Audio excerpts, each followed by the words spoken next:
Continuando con esta idea, con este pensamiento sobre qué es real, qué no es real, qué existe, qué no existe, me parece interesante algo que estamos viviendo y que se sorprendían algunos reporteros en la televisión. Me llamaba la atención que el reportero estaba hablando, estaban entrevistando a algunas personas, hablando del virus, y le decía, ¿cree usted que existe? Y la mayoría de las personas que han entrevistado, vi a unos campesinos, vi a otras personas en situación de calle que les preguntan, ¿y qué no cree que existe? Y la gente dice, no creo que existe. Y dan los motivos y razones que usted quiera, pero ahí desde qué punto están hablando. Están hablando de su experiencia. Ellos en su experiencia no lo han visto, no lo han experimentado, no conocen tal vez a alguien que ha sido infectado, no conocen a alguien que ha muerto, y el reportero se sorprendía y decía, ¿cómo es posible? Después de tantos días de campaña de los medios de comunicación y de la televisión que están bombardeando, literalmente así decía, bombardeando a la gente en cuanto a la realidad y la letalidad y los muertos y todo, y hay gente que todavía vive en esa realidad de decir, no existe. Y bueno, quise buscar acerca de la definición de virus. Me puse a investigar, vi este documento que quiero compartir con usted, porque a veces es algo complicado, y es algo complicado por algo que le voy a comentar adelante, dos casos más que vi, en que están tratando de explicar de una manera sencilla algo que no es tan sencillo de comprender. Por esto de los niveles. Dice aquí que los virus son pequeños pedazos de ácido ribonucleico. Y ya desde ahí, desde la entrada, pequeños pedazos de información. Porque el ARN o el ADN, usted y yo sabemos que es como información.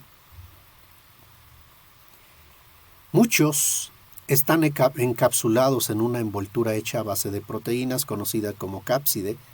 Otros protegen su material genético con una membrana o envoltura derivada de la célula a la que infectan, y algunos otros además rodean su cápside con una membrana celular.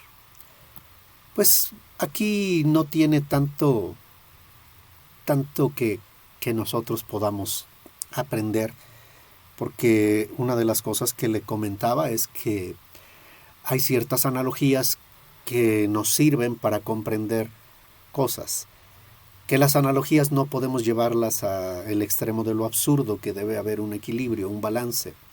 Entonces vamos a seguir usando analogías, y vamos a usar una analogía y algunas analogías que podemos recoger de esto que está en nuestra realidad.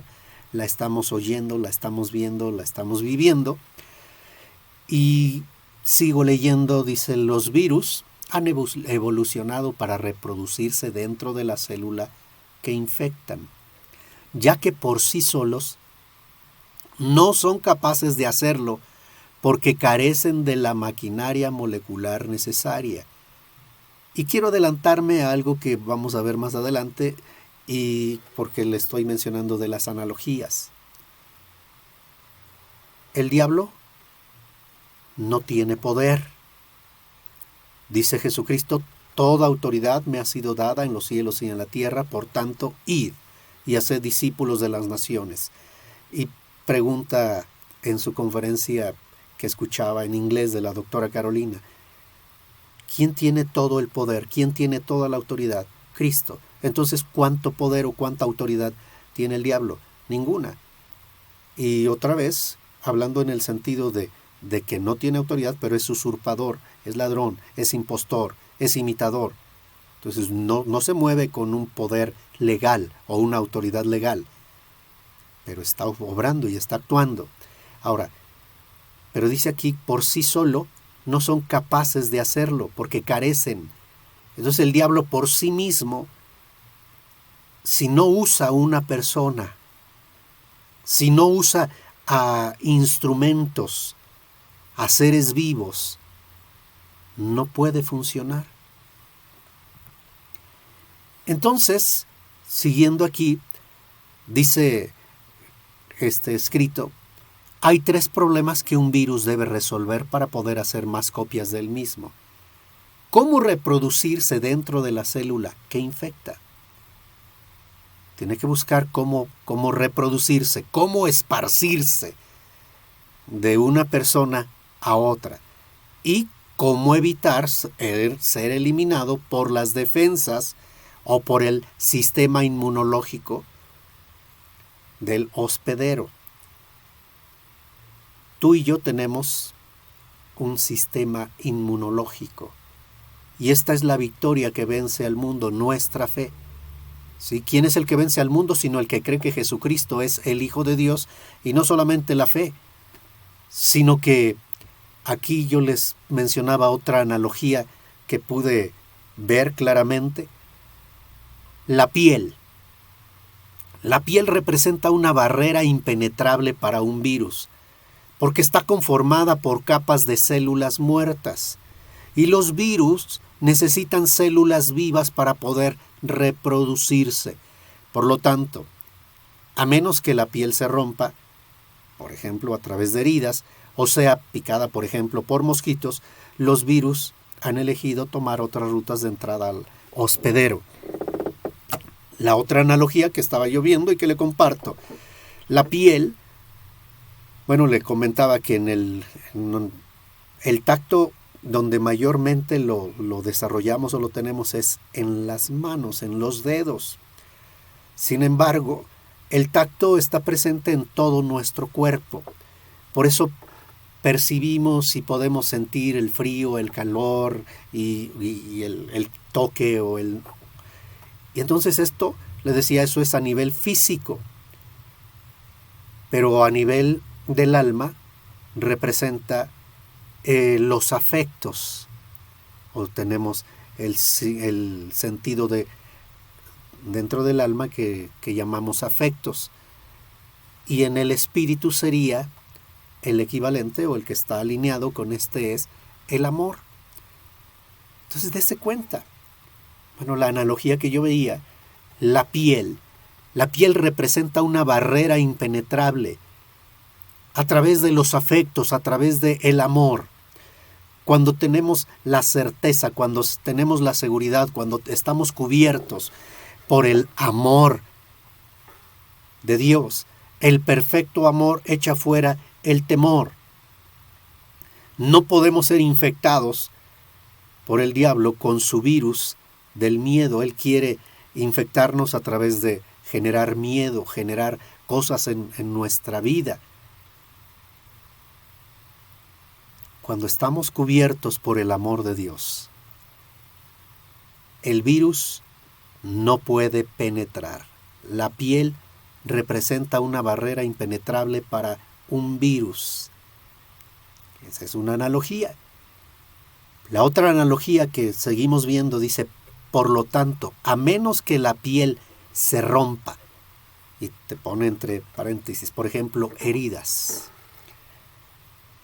¿Cuándo es cuando una persona se hace vulnerable? Cuando se siente herido en sus afectos, cuando siente que no es amado, que no está siendo protegido, que no sus anhelos de aceptación y o atención no están siendo suplidas correctamente, o sea que sea real o sea imaginario, que percibe que no es amado, que no es cuidado, o me habló mal, o me habló ásperamente, o me hirió porque me dijo, o me hirió porque hizo.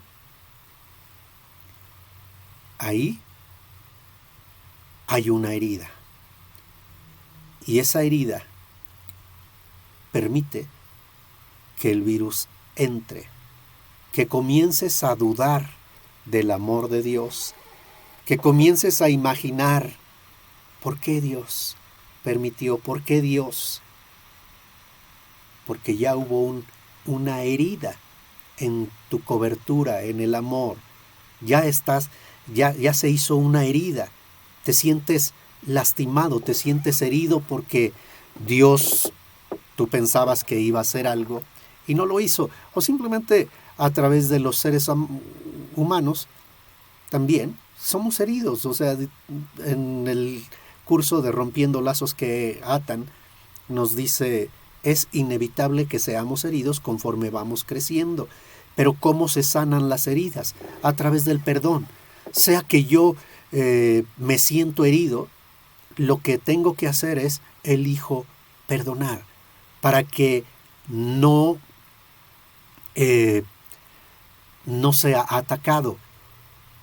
No recuerdo exactamente quién mencionaba que el diablo es como los animales que huelen la sangre, o los tiburones que huelen la sangre. Y entonces donde hay una herida, donde está brotando la sangre, ahí va. Esta es otra analogía. Pero si nosotros recibimos el perfecto amor de Dios, y aun cuando nos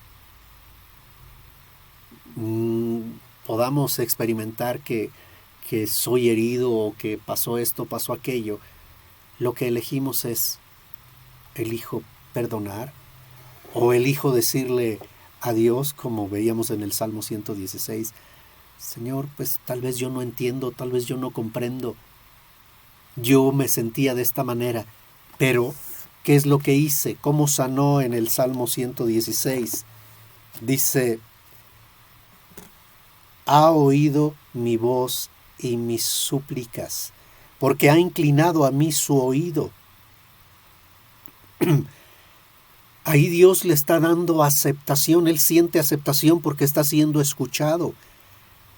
A veces lo que necesitamos para sentirnos amados es que alguien nos escuche, que alguien nos comprenda.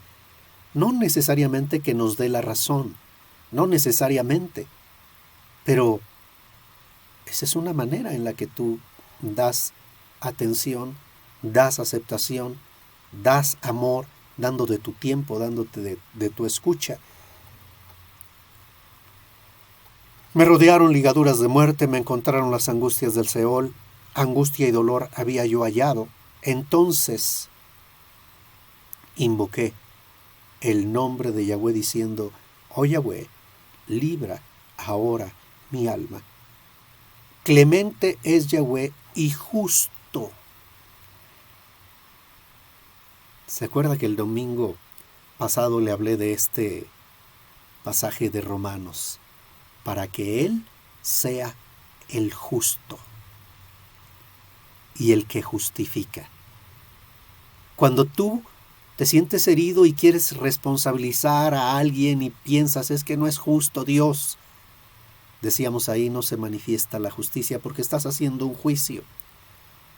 Pero cuando recibes la revelación de Dios y entonces puedes ver y decir, Señor, yo no entiendo o yo no comprendo, pero yo sé que tú eres amor, tú eres un Dios de amor, tú eres un Dios misericordioso, tú eres un Dios bondadoso,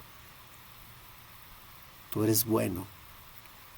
Entonces, en Romanos, déjeme leerle este pasaje que para mí fue de mucha bendición, con la mira de manifestar en este tiempo su justicia, a fin de que Él sea el justo y el que justifica al que es de la fe de Jesús.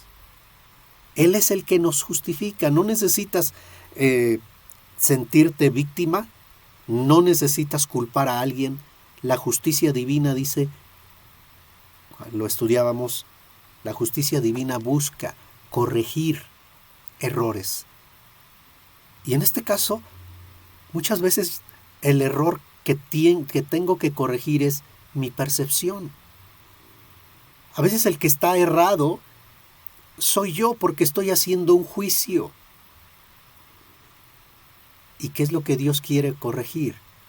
Primeramente, que tú corrijas tu percepción, que tú corrijas y puedas entender y puedas ver que Dios es justo. Esto es lo que estamos viendo aquí de parte del salmista. Bendito sea su nombre. Dice, clemente es Yahweh y justo, verso 5. Él es justo. Entonces Dios no está haciendo alguna maldad, Dios no está haciendo algo malo. Necesito corregir el juicio, necesito corregir mi percepción, necesito corregir la manera en la que estoy interpretando lo que está pasando, porque Yahweh es clemente y justo, y después reafirma y dice, sí, misericordioso es, hermano, y no dice mi Dios, te lo comparte. Misericordioso es nuestro Dios. Yahweh guarda a los sencillos. Y yo le he dicho, ¿qué es un sencillo? Alguien que no complica las cosas. No te compliques. Si la Biblia dice que Yahweh es bueno, que Yahweh es justo, que Yahweh es amor, ¿por qué te complicas? ¿Por qué cambias? Y quieres decir, no, pero es que aquí no, aquí esto no está bien, esto no es correcto. Y quieres corregir, pero lo que tienes que corregir es tu juicio, es tu interpretación, es tu percepción distorsionada. Vuelve, oh alma mía, a tu reposo, porque Yahweh te ha hecho bien. Pues tú has librado mi alma de la muerte, mis ojos de lágrimas y mis pies de resbalar. Andaré delante de Yahweh en la tierra de los vivientes. Creí, por tanto hablé. Y dice Corintios, nosotros también creemos, por lo cual también hablamos. ¿Y qué es lo que hablamos? Muchas veces hablamos desde nuestra herida, desde nuestro dolor.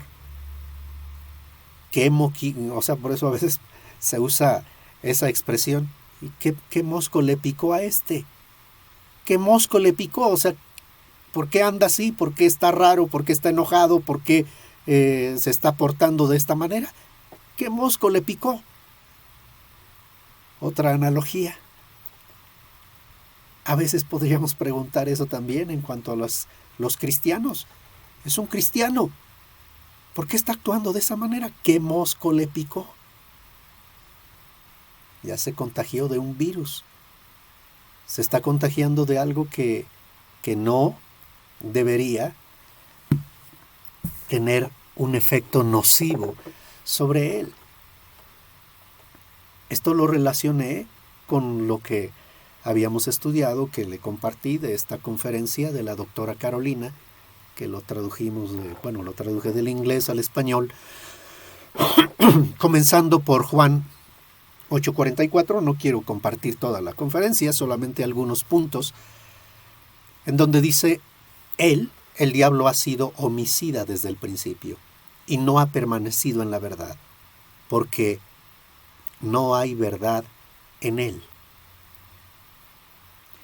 Le dije que vi 2 videos para tratar de explicar lo de los virus. Y el primero decía, bueno, es que un virus es como una memoria USB, una memoria que tiene información. Igual, la analogía del ARN o el ADN es una información que no va a hacer nada hasta que no se conecte con algo como una computadora en donde entra y puede dañar los archivos o puede infectar tu computadora. Para eso tenemos los antivirus en las computadoras. Cuando tu antivirus funciona correctamente y es poderoso y está registrados los virus, entonces lo identifica inmediatamente y lo elimina. Por eso decía esa definición que vimos, que el virus tiene que enfrentar eso, el sistema inmunológico, no ser detectado.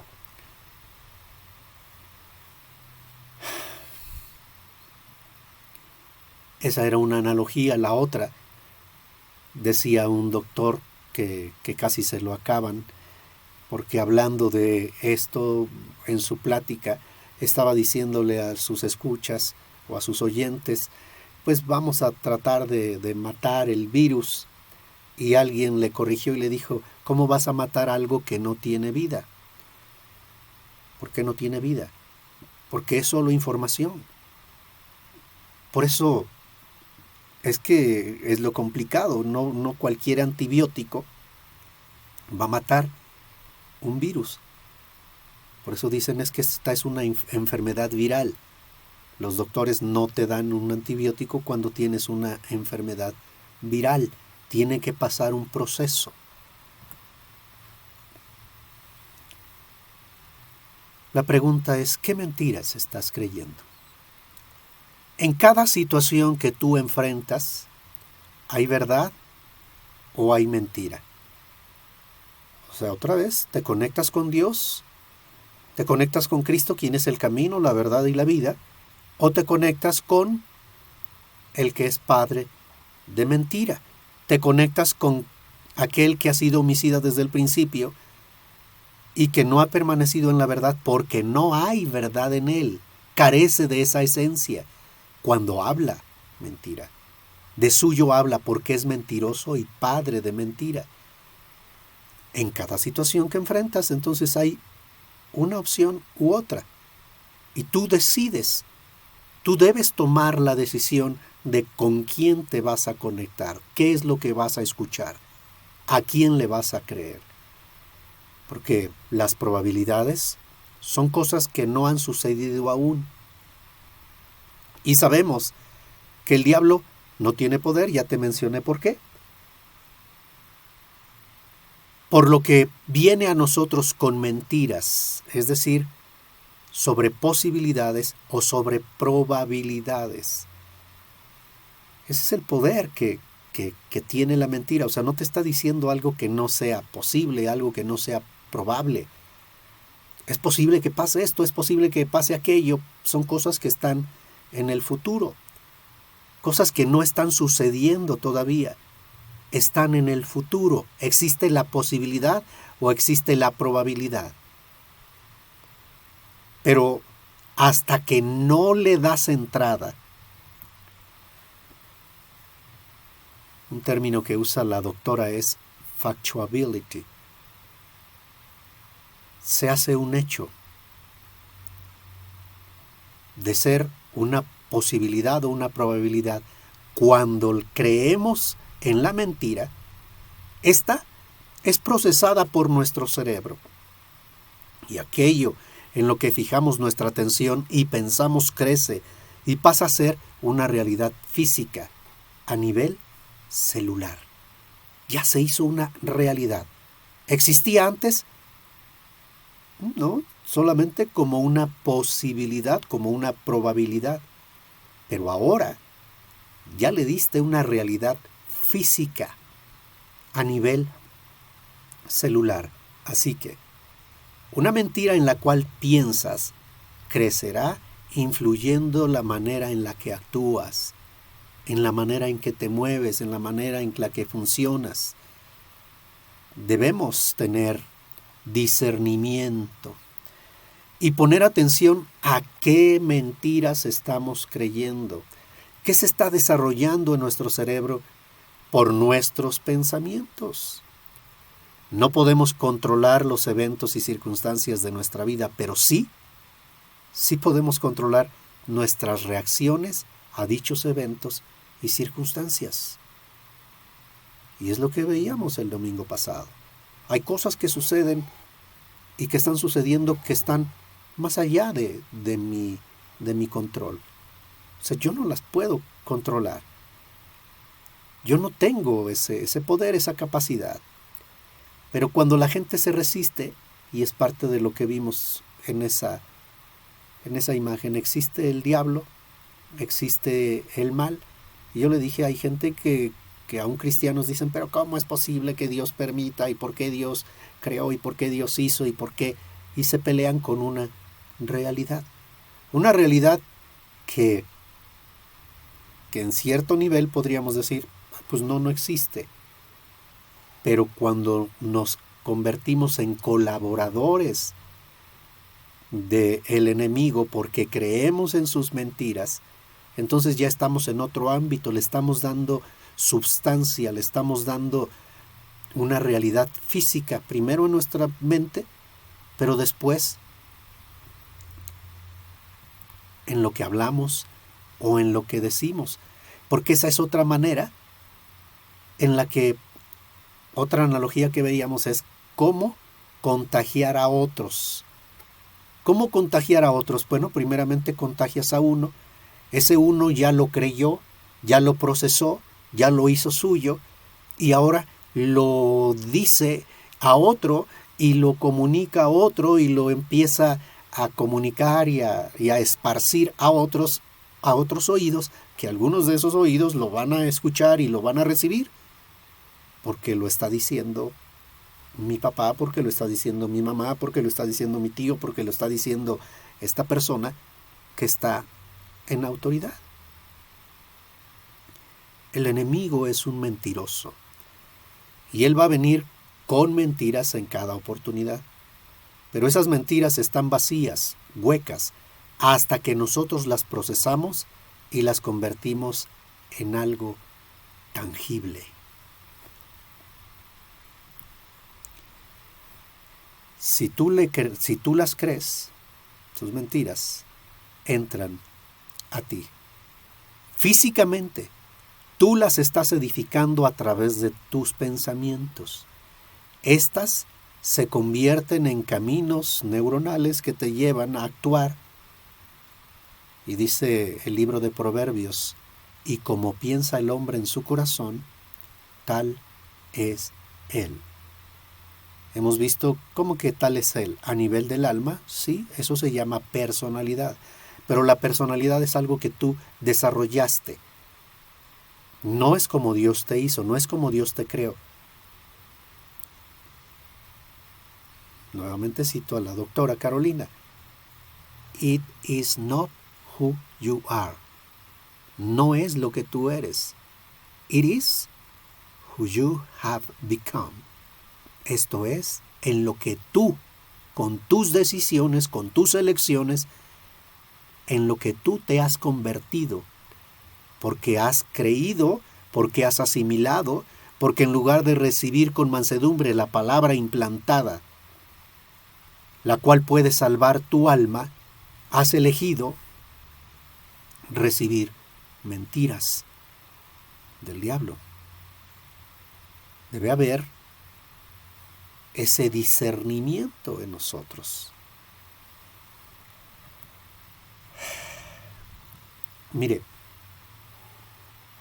esta tabla también es algo que vimos con anterioridad, en el que cuando experimentamos esto que le decía, el perfecto amor de Dios que tiene estos tres aspectos, su gracia, su justicia y su verdad, estando en el nivel espiritual, en el nivel máximo, nosotros somos colaboradores de Dios y estamos en un nivel sano. Pero aquí los virus no pueden entrar, no pueden penetrar esta barrera que es el amor de Dios. Pero si al contrario, en lugar del amor, tú te empiezas a alejar porque eres herido y entonces empiezas a experimentar estrés, peligro en tu vida, hay peligro. Un versículo que le compartí a la congregación es Marcos, en donde Cristo le están preguntando de los tiempos finales y Cristo empieza a explicar. No voy a entrar en ese tema, solamente un versículo me llamó la atención y les dije, Cristo les dice, mirad por vosotros mismos.